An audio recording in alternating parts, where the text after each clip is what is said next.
Bismillahirrahmanirrahim. Alhamdulillahirabbil alamin wassalatu wassalamu ala asyrofil anbiya'i wal mursalin sayyidina Muhammadin wa alihi washabihi ajmain, amma ba'du. Para ibu, para bapak yang saya hormati, wabil khusus manajer atau yang mempunyai mahkota restu, rahimahumullah, bapak-bapak dan ibu-ibu hadirin hadirat, serta tak lupa kru mahkota radio maupun mahkota restu yang kami hormati.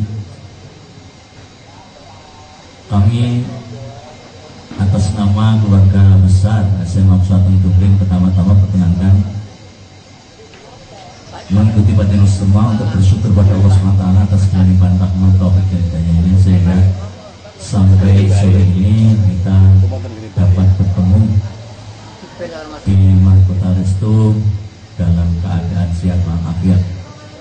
Mudah-mudahan pertemuan kita ini baik dari pihak kami keluarga besar SMA Persatuan maupun keluarga besar mahkota radio maupun restu, semuanya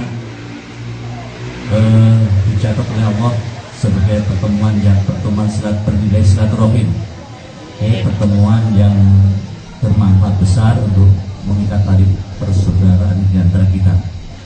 Bapak Ibu, selanjutnya selawat dan salam mudah-mudahan terlimpahkan kepada Rasulullah, para sahabat dan para teman perjuangan beliau hingga yaumul qiyamah. Hadirin Bapak Ibu sekalian, terima kasih yang tiada terhingga kami sampaikan kepada pihak mahkota restu maupun radio yang telah menyediakan tempat dan waktu pada kami untuk istilahnya buka bersama. Kemudian juga nanti kita mendengarkan tausiah-tausiah dari Al-Ustadz Al-Hafidh Arif Nakrawi.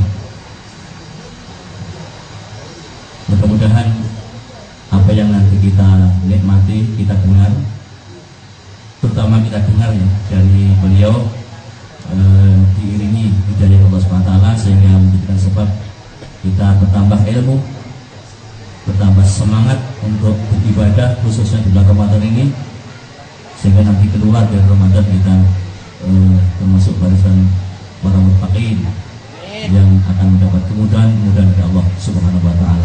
Amin.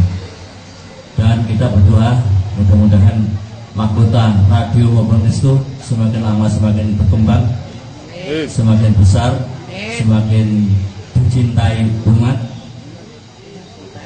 Ini bukan karena kami diberi fasilitas saya berdoa, tapi sudah lama kami berharap bahwa mahkota restu itu suatu saat akan menjadi raksasa di Lamongan, dan mungkin ke depan ada mahkota TV barangkali gitu, Pak Budi ya. Mahkota TV. Kemudian manakala di antara kami ada hal yang kurang berkenan, kami mohon maaf. Dan setelah kita mendengar bersama apa yang disampaikan Ustaz Nakrawi nanti kita akan bersama-sama menikmati hidangan dan akan tidak repot, mungkin sudah disetting per meja itu oleh panitia, nanti tidak seperti itu disetting per meja ya. Itulah nanti Bapak Ibu pengen nikmati ya. Kalau kurang angkat tangan saja ya, ditambah atau tidak nggak apa-apa, yang penting ada orang yang bisa angkat tangan. Kalau lebih tolong dilirik teman yang kurang apa biasanya muda-muda ini mungkin kurang jatahnya. Ini meja ini muda-muda ya. Meja sana juga ada yang muda, yang ada yang tua, tapi insya Allah tidak. Tapi saya yakin bahwa apa yang diberikan atau dihidangkan nanti kita nikmati dengan penuh syukur pada Allah SWT, sehingga tidak kurang, dan insya Allah akan bermanfaat. Dan saya ingatkan bahwa nanti walaupun kita yang kita lihat itu makanan-makanan yang enak, jangan banyak-banyak, karena malam nanti kita ada tugas tarawih ya. Biasanya kalau makannya terlalu banyak, bukanya itu tarawihnya ngantuk. Ini sekedar mengingatkan sebagai orang tua kepada yang muda luas yang kita selesai. Demikianlah Bapak Ibu sekalian, sekali lagi terima kasih atas fasilitas yang diberikan kepada kami oleh pihak mahkota. Mudah-mudahan sekali lagi ini kita mohon pada Allah SWT hubungan erat antara SMA Satu dan mahkota itu bermanfaat dan sama-sama semakin lama semakin dicintai masyarakat. Mari kita tundukkan kepala, kita buka pertemuan ini dengan badan suratul Fatihah. Al-Fatihah. A'udzubillahi minasyaitonir rajim. Bismillahirrahmanirrahim. Iyyaka na'budu wa iyyaka nasta'in. Ihdinas siratal mustaqim. Shiratal ladzina an'amta 'alaihim ghairil maghdubi 'alaihim waladdallin. Demikian sambutan atau prakata kami dari atas nama keluarga besar Jaksa Penuntut. Manakala ada hal yang kurang berkenan, saya mohon maaf. Ihdinas siratal mustaqim. Shiratal ladzina an'amta 'alaihim ghairil maghdubi 'alaihim waladdallin. Amin. Assalamualaikum warahmatullahi wabarakatuh. Warahmatullahi wabarakatuh. Waalaikumsalam warahmatullahi wabarakatuh. A'udzu billahi minasyaitonir rajim. Bismillahirrahmanirrahim. Alhamdulillahilladzi ba'atsa fil ummiyina rasulan minhum yatlu 'alaihim ayatihi wa yuzakkihim wa yu'allimuhumul kitaba wal hikmah. Wassalatu wassalamu ala rahmatil mursalah wa sirril hikmatil munazzalah annatiki bil wahyi la 'anil hawa wa illa wahyu yuha wa ala alihi tahirin wa ashabihil qaimin bil haqqi 'ala siratil mustaqim. Amma ba'du. Hadratil mukarramin, kepada semua tokoh, bapak-bapak, ibu-ibu, karyawan-karyawati dari Lembaga Pendidikan SMA Persatuan, yang saya hormati semua karyawan-karyawati Radio Mahkota, yang saya hormati bapak-bapak, ibu-ibu, tamu undangan, dan tidak lupa semua pendengar dari Radio Mahkota yang saya cintai. Alhamdulillah, kita pada sore ini bisa bersama-sama. Kita ini bajunya beda, kita ini tidak seragam, akan tetapi kita ini sebetulnya seragam. Kita ini tidak tampak berjamaah, tapi sebetulnya kita ini berjamaah. Kita merasa tidak satu wadah, tapi sebetulnya kita ini sama. Karena sebetulnya kita ini sama-sama jamaah dari Torekoh Ngempetiah. Kita ini sama-sama ngempet sebetulnya. Puasa itu artinya kan ngempet. Sampean pengen makan, sampean ngempet. Sama dengan saya juga ngempet. Sampean pengen minum, sampean empet, saya juga pengen minum, saya empet. Pokoknya bulan Ramadan itu bulan empet-empetan. Pengen apa saja diempet, itu bulan Ramadan. Karena itu kita sebetulnya ini sama. Kita ini adalah Toreko, tapi Toreko Ngempetiah. Bapak-bapak, ibu-ibu yang saya hormati, kita ini sama tapi ada yang beda. Kita sama puasa, tapi sebetulnya hasil dari puasa yang kita jalani itu yang berbeda antara satu dengan yang lain. Saya, Anda, teman kita, ini cara puasanya sama, sama-sama tidak makan, sama-sama tidak minum. Kepengen tidur sama istrinya ya diempet. Tapi ada yang beda. Yang beda itu apa? Pengaruh dari puasa kita untuk aktivitas kita di kehidupan setelah bulan Ramadan. Itu yang paling penting.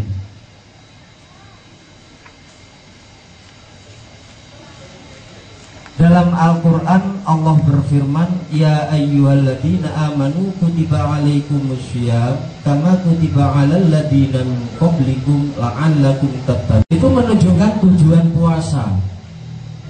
Tujuan puasa itu la'allakum tattaqun, agar kita itu menjadi orang yang bertakwa kepada Allah. Akan tetapi banyak dari kita ini puasa penuh 1 bulan. Kita sempurnakan puasa kita dengan tarawih, dengan tadarus dan lain sebagainya. Akan tetapi kita ini tidak merasa mempunyai pengaruh yang positif kepada kehidupan kita setelah puasa. Yang sebelum puasa sholatnya ini bolong-bolong, setelah puasa ya tetap bolong-bolong. Pada waktu puasa sholatnya ini tepat waktu, setelah subuh langsung di masjid. Duhur pas jam 12 sudah ada di masjid. Tapi kenapa kadang-kadang setelah bulan Ramadan kita kembali kehidupan yang normal, kita ini kembali lagi. Kadang-kadang kita subuh sudah keduluan matahari terbit. Kadang-kadang kita ini sholat zuhur, kadang-kadang kita ini sama dengan yang kemarin, kita ini hampir bersamaan dengan waktu asar. Kadang-kadang mau menjalankan sholat asar, ada yang kadang-kadang disibukkan oleh pekerjaannya. Paling tepat waktu itu maghrib, isya kembali lagi, rencananya nanti malam saja sekalian dengan sholat malam, bablas sampai subuh. Ini menunjukkan bahwa sebetulnya puasa kita ini patut dipertanyakan. Puasa yang baik, puasa yang sah, itu adalah puasa yang diterima oleh Allah. Sedangkan puasa yang diterima oleh Allah adalah puasa yang betul-betul mampu mengantarkan kita kepada tujuan puasa itu sendiri. Tujuan puasa apa? Menjadikan pribadi kita menjadi pribadi yang takwa kepada Allah Subhanahu wa ta'ala. Bapak-bapak, ibu-ibu yang saya hormati dan pemirsa Radio Mahkota yang saya cintai,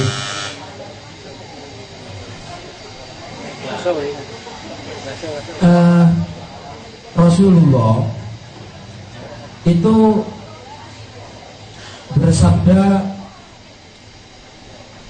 asyamu junnatun. Puasa itu adalah pelindung, puasa itu adalah tameng. Artinya begini, kalau seumpama kita ini setiap menjalankan ibadah puasa, itu sama saja kita ini membuat tameng untuk tubuh kita. Kita membuat pelindung tubuh kita agar kita ini terhindar dari neraka. Logikanya kalau kita ini sekarang umur 40, kita mulai ibadah puasa umur 20, kita ini sudah 20 tahun, kita ini menjalani ibadah puasa di dalam bulan Ramadan. Itu mestinya semakin dia semakin sering menjalankan ibadah puasa, berarti dia ketaatannya, ketakwaannya harus semakin meningkat. Itu satu. Yang kedua, kalau oleh Rasulullah itu dikatakan bahwa puasa adalah membuat pelindung, mestinya orang yang menjalankan ibadah puasa semakin sering, maka pelindung ini semakin tebal, tameng ini semakin tebal. Sekarang kita ini membuat tameng. Ini nanti ibadah puasa yang akan datang, semudah-mudahan kita ini menjumpai Ramadan yang akan datang. Ini kita nanti itu membuat tameng lagi. Begitu seterusnya, setiap kita bulan Ramadan kita ini membuat tameng. Mestinya kalau kita ini sudah berpuluh-puluh tahun, kita ini membuat tameng kita ini sudah tebal sekali. Akan tetapi yang sangat disayangkan adalah banyak sekali dari kita ini membuat tameng, kita ini membuat pelindung, tapi kita rusak sendiri pelindung itu. Kita ini sudah susah-susah membuat tameng, kita membuat pelindung untuk kita agar kita terhindar dari api neraka. kemudian pelindung itu kita rusak sendiri. Padahal kata Rasulullah, asyamu junnatun fala yarfud wala yajhal. Kita ini diperintahkan untuk menjaga, kita ini diperintahkan untuk merawat bagaimana agar tameng kita tetap utuh, bagaimana agar pelindung kita ini tetap utuh. Kita ini fala yarfud, kita tidak boleh untuk berucap kotor, kita berbuat sesuatu yang seperti perbuatan orang bodoh.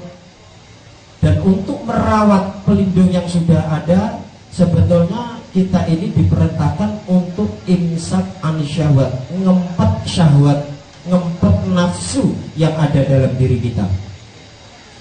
Nah, pengempetan itu, menahan nafsu itu tidak terbatas di dalam bulan puasa.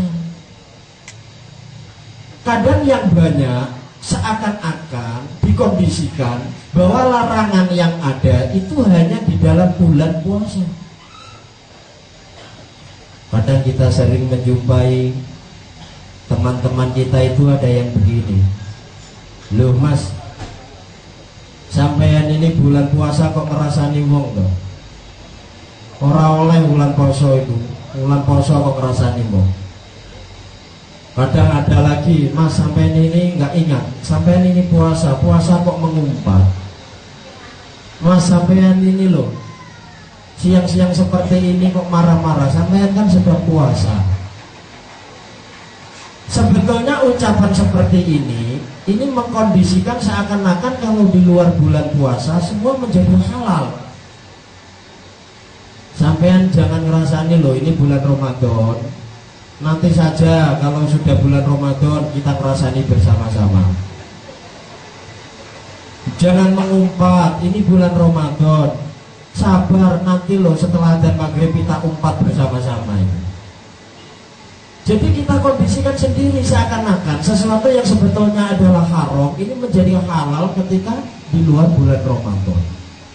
Hal yang seperti itu yang mampu yang membuat tameng atau pelindung kita menjadi rusak. Jadi kita ini satu bulan penuh, kita ini membuat pelindung, kita membuat tameng, kita membuat batas antara kita dengan neraka. Tapi kita rusak sendiri. Kita masuk Idul Fitri seakan-akan kita ini penuh, kita ini bebas, tidak ada larangan lagi. Yang kita rawat setelah bulan puasa kita rusak sendiri. Apa? Kita mengumpat tetangga kita ngerasani saudara kita kadang-kadang ya pamer dan lain sebagainya, perasaan-perasaan yang maksud sebetulnya itu adalah mengotori hati kita, yang keluar dari nafsu kita, yang sebetulnya itu bisa merusak apa yang kita hasilkan di dalam bulan Ramadan. Bapak-bapak, ibu-ibu yang saya hormati dan pendengar radio Mahkota yang saya cintai. Kemudian yang kedua adalah bulan puasa ini bulan yang sangat istimewa. Istimewa dibandingkan dengan ibadah-ibadah yang lain. Rasulullah dalam sabdanya, beliau bersabda, kullu amali ibni adam lahu illa shaum fa innahu li wa ana ajzibi. Sabda Rasulullah, semua amal umat manusia, semua amal anak-anak Nabi Adam, semua amal umat Muhammad itu pada hakikatnya kembali kepada mereka sendiri, kecuali puasa. Kalau semua bentuk ibadah semua ya karena Allah. Akan tetapi selain puasa, ibadah-ibadah selain puasa, orang ini ikut merasakan hasil dari ibadah itu. Ada orang menjalankan sholat, sholat ini pasti tampak oleh mata, tampak oleh orang lain. Tidak bisa kita rahasiakan puasa itu. Sholat itu tidak bisa kita rahasiakan. Orang lain pasti akan melihat dari amal sholat kita. Ketika kita pakai jubah, kita bawa serban, kita berangkat ke masjid, wah, tetangga kita akan langsung begini, wah, si A itu sekarang semakin khusyuk saja ya, pakaiannya sekarang berjubah dan berserban. Artinya amal-amal ibadah itu tampak oleh orang lain dan kita akan mendapat pujian. Kita ini melakukan zakat, orang lain pasti akan memuji, wah, si A itu loh sangat dermawan gitu. Kenapa? Saya kemarin itu diberi sekian, yang satunya saya juga diberi sekian, saya diberi sekian. Zakat ini berarti termasuk amal yang sebetulnya kenikmatannya bisa dirasakan oleh manusia di dunia. Karena apa? Yang mendapat pujian itu tadi.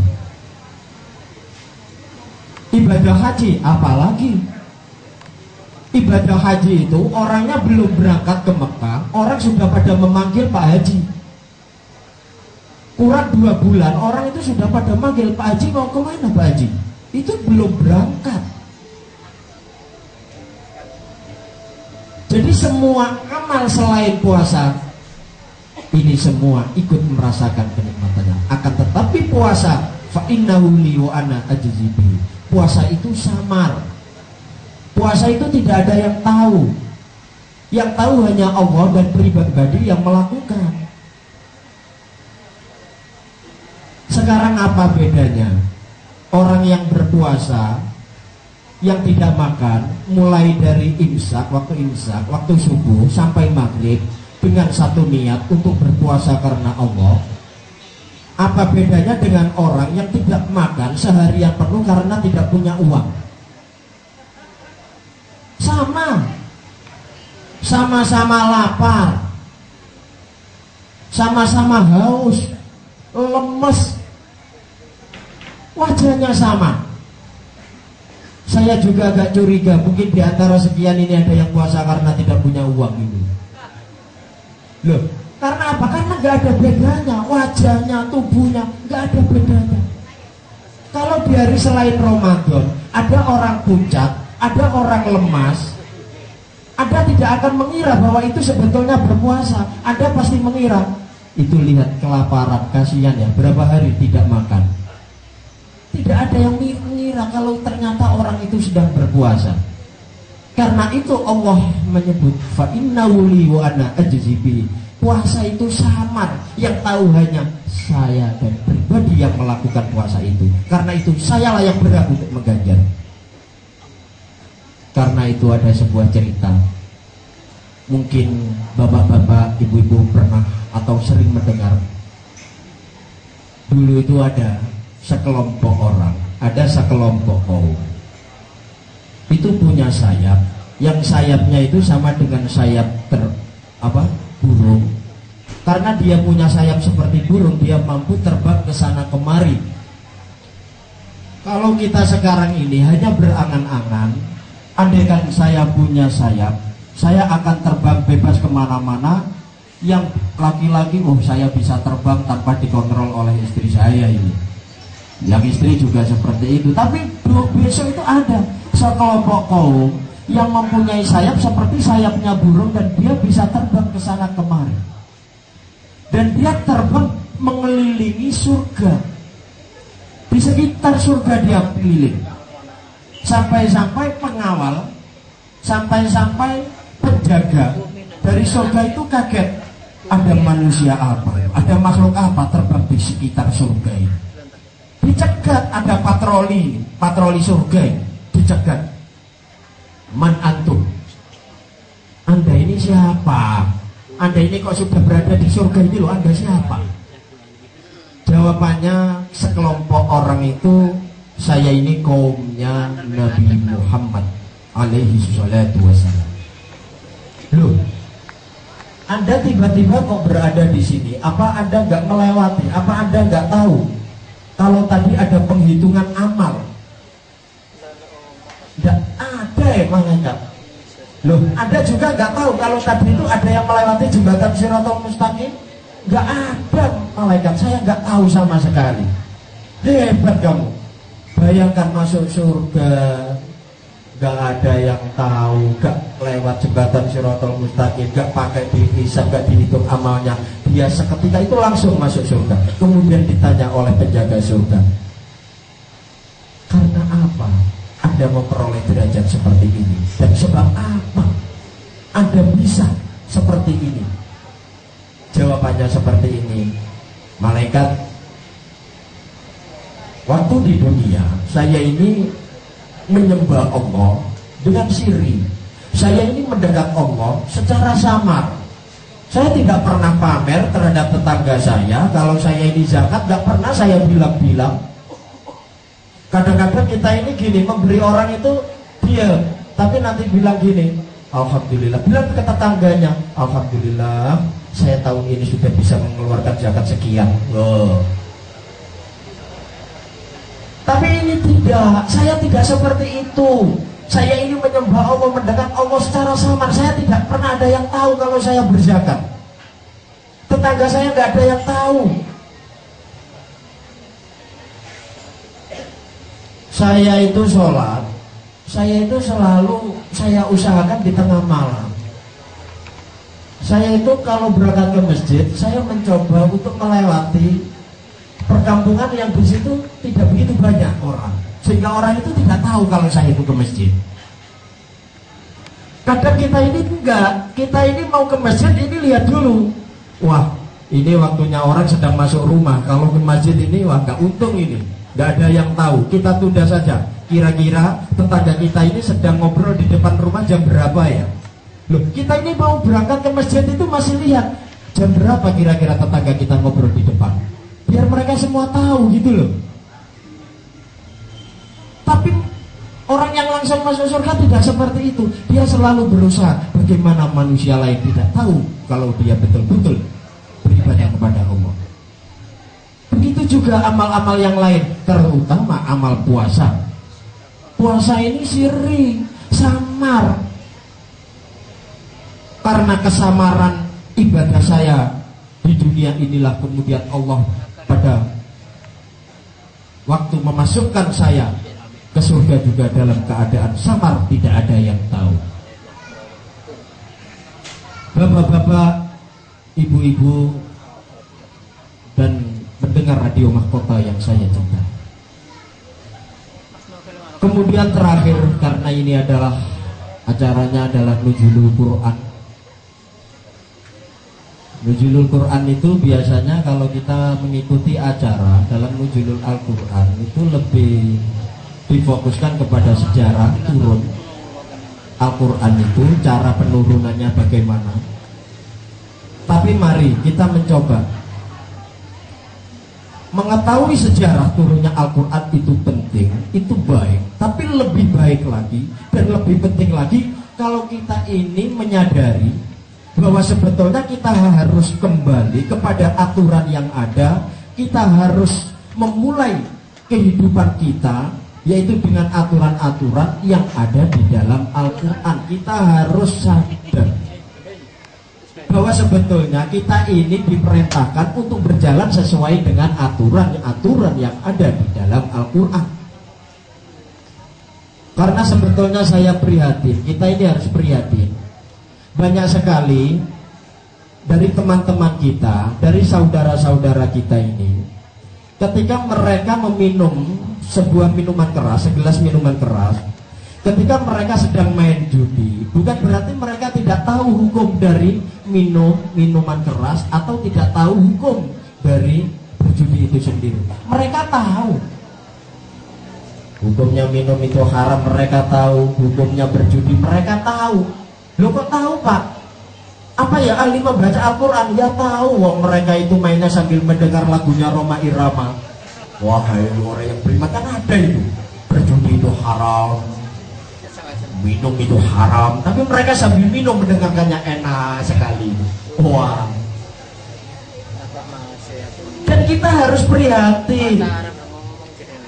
Ternyata apa? Ketika ada orang darus setelah terawih membaca ayat ya ayyuhalladzina amanu jtanibu katsiran minadh-dhanni inna ba'dadh-dhanni itsmun, wala tajassasu wala yaghtab ba'dukum ba'dan. Ayat itu dibaca secara keras pakai corong, jarak 10 km itu dengar semua. Harus. Tapi setelah ayat itu dibaca, shadaqallahul adzim, tanya kepada orang yang di samping, kabarnya tetangganya kemarin habis kena ya? Gimana itu? Sudah ngajak teman di sampingnya untuk bergosip. Padahal ayat yang baru saja dibaca adalah ayat yang melarang orang untuk membicarakan orang lain. Itu banyak sekali. Padahal kita harus kembali lagi ingat salah satu firman Allah, wa man a'rada an dzikri fa inna lahu ma'isyatan dhanka. Kata Allah, barang siapa orang yang berpaling dari Al-Quran, barang siapa orang yang berpaling dari perintahku, fa inna lahu ma'isyatan dhanka, orang itu pasti akan memperoleh kehidupan yang menderita. Dia boleh beli baju sesukanya karena memang dia banyak uangnya. Dia boleh mempunyai mobil yang berjejer di dalam garasinya. Dia boleh minta istri berapa, karena istrinya juga mau. Tapi ketahuilah bahwa itu sebetulnya adalah kenikmatan semu, karena di dalam hatinya orang seperti ini sudah dipasti oleh Allah, fa inna lahu ma'isyatan dhanka, orang seperti ini pasti akan menderita. Kadang kita itu untuk menderita, kadang kita ini untuk susah, gak usah sebab. Kita ini sering begini, kita ini susah, gak tahu sebabnya apa ya. Hati kok orang enak bos ini. Itu adalah kesusahan yang kadang-kadang kita tidak tahu sebabnya. Kemudian oleh Allah diteruskan, wanasyuruhu yaumal qiyamati a'ma. Orang yang seperti ini, yang berpaling dari Al-Quran. Anda tahu sholat itu wajib, Anda tahu bahwa ini adalah wajib tapi tidak dilakukan, Anda tahu ini haram tapi tetap dijalankan. Itu oleh Allah dikirim, tapi dalam keadaan buta, matanya tidak mampu melihat. Sampai mereka itu bertanya kepada Allah, qala Rabbi lima hasyartani a'ma. Ya Allah, kenapa aku ini kau giring dalam keadaan buta? Kenapa aku ini tidak mampu melihat? Rabbi lima hasyartani a'ma wa qad kuntu basira. Padahal aku di dunia ini, aku ini mampu melihat, aku ini bisa melihat. Kenapa sekarang aku ini kau giring dalam keadaan buta? Kemudian jawabnya Allah, qala kadzalika atatka ayatuna fanasitaha wa kadzalikal yauma tunsa. Jawabnya Allah, karena ketika kau di dunia, kau telah diberi firman oleh Allah, kau telah didatangi oleh ayat-ayat Allah, tapi kau lupakan ayat itu. Maka ketika di akhirat, kau juga akan dilupakan oleh Allah. Lupa di sini bukan dalam arti kita ini lupa dalam arti kalimat kita tidak mampu mengingat bacaannya, akan tetapi lupa dalam arti kita berpaling. Kita padahal tahu, tapi kita tidak pernah menjalankan apa yang kita ketahui. Bapak-bapak, ibu-ibu, dan pendengar radio Mahkota yang saya hormati, yang terakhir adalah senyampang ini adalah nuzulul Quran. Maka ingat salah satu sabda Rasulullah, Qara al-Quran fastadharuhu wa ahalla halalahu wa harrama haramahu wa adkhalahu Allahul jannah wa syafa'ahu fi asyratin min ahli baitih kullahu kama wajabat lahumul nar.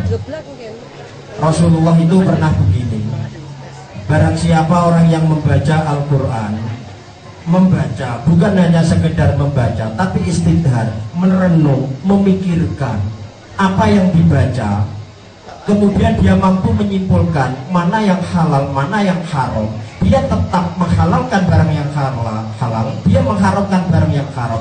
Dia tidak pernah memelintir-melintir ayat, dia tidak pernah memanfaatkan ayat Al-Quran untuk melegitimasi tindakannya. Maka orang seperti ini berhak untuk mendapatkan surga. Dan ini oleh Allah, ini mendapat syafaat 10 dari keluarganya yang sudah pasti masuk surga, ini bisa ditolong masuk surga. Yang sudah pasti masuk neraka ini ditolong masuk surga karena mendapat syafaat orang yang seperti ini. Orang yang mau baca Al-Quran, orang yang mau belajar, yang mau merenungi, yang mau memahami, kemudian betul-betul mau menjalankan apa yang terkandung di dalam Al-Quran itu. Saya kira sedikit dari apa yang saya sampaikan ini semoga bisa memberi manfaat kepada kita semua. Semoga ibadah puasa yang kita jalani ini diterima oleh Allah, mampu menjembatani kepada ibadah-ibadah kita yang lainnya, sehingga ibadah kita yang lainnya juga diterima oleh Allah. Amin ya rabbal alamin. Dari saya cukup sekian, ada kurang lebihnya saya mohon maaf yang sebanyak-banyaknya. Ihdinas siratal mustaqim. Wassalamualaikum warahmatullahi wabarakatuh.